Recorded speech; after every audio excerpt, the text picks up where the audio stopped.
hidup itu kan naik turun. Kadang kita di atas, kadang kita di bawah. Kadang kita di atas lagi, kadang kita di bawah lagi. Dan kadang kita berada di sebuah titik yang sangat rendah. Titik di mana kita merasa sendiri, tidak ada siapa-siapa dan tidak ada orang yang bisa membantu kita. Keterpurukan itu bisa terjadi dengan berbagai macam alasan. Kadang-kadang terpuruk karena usaha, terpuruk karena cita-cita yang hancur berantakan, terpuruk karena kondisi keuangan, juga terpuruk karena cinta.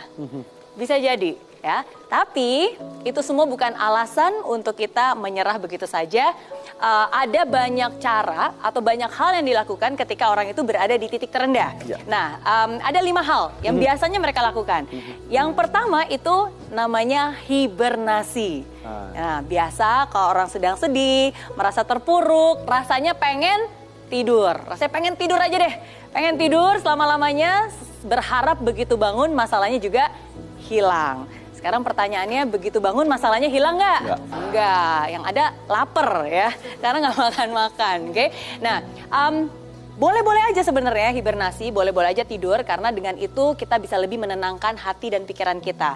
Kalau pikiran kita lebih tenang, kita akan lebih mudah mencari solusi. Tapi ingat, ada batasnya, jangan berlama-lama. Karena again, sekali lagi kalau tidur-tiduran aja terus-menerus, solusi juga nggak akan datang, masalah juga nggak akan hilang.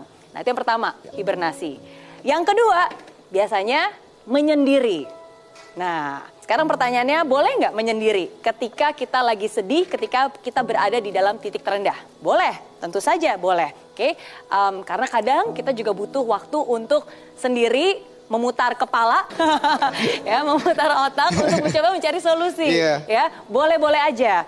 Tapi ingat, jangan sampai kebablasan. Karena ini yang sering kali terjadi ketika kita berada di titik terendah, terus kita menyendiri, terus kita lupa.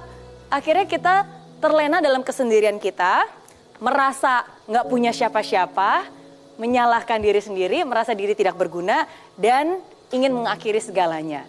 Nah, yang ketiga, yang juga biasa dilakukan ketika orang berada di titik terendah.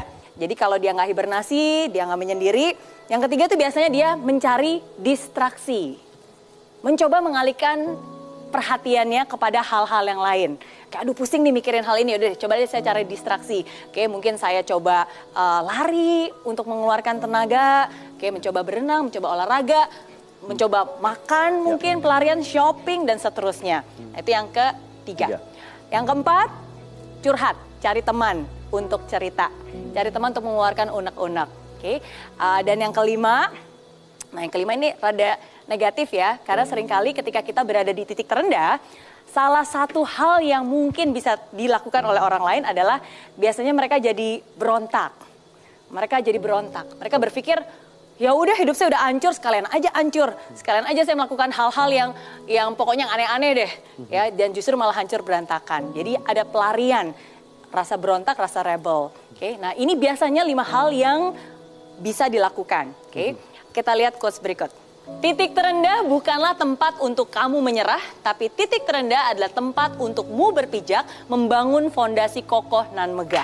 Walaupun kita sedang berada di titik terendah, walaupun seakan-akan tidak ada lagi jalannya, tapi ingat itu bukanlah alasan untuk kamu menyerah. Itu bukan alasan Anda untuk menyerah, tapi itu adalah tempat untuk Anda bisa berpijak, membangun fondasi yang jauh lebih kokoh untuk Anda di masa depan.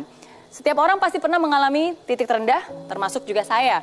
Di usia saya yang masih muda, 20 tahun, saya harus hidup sendiri, jauh dari orang tua, penuh dengan kekurangan, keterbatasan finansial, keterbatasan bahasa. Ada banyak hal yang saya ingin dapatkan, tapi saya tidak mampu.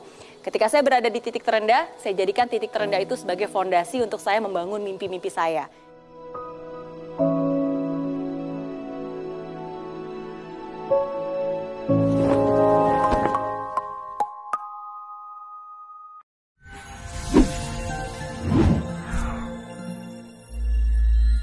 Di aplikasi Mary Riana tersedia lengkap video-video YouTube terbaru saya, artikel yang up to date, quotes inspirasi, koleksi merchandise, workshop dan seminar yang bisa kamu dapatkan free dan download sekarang juga gratis.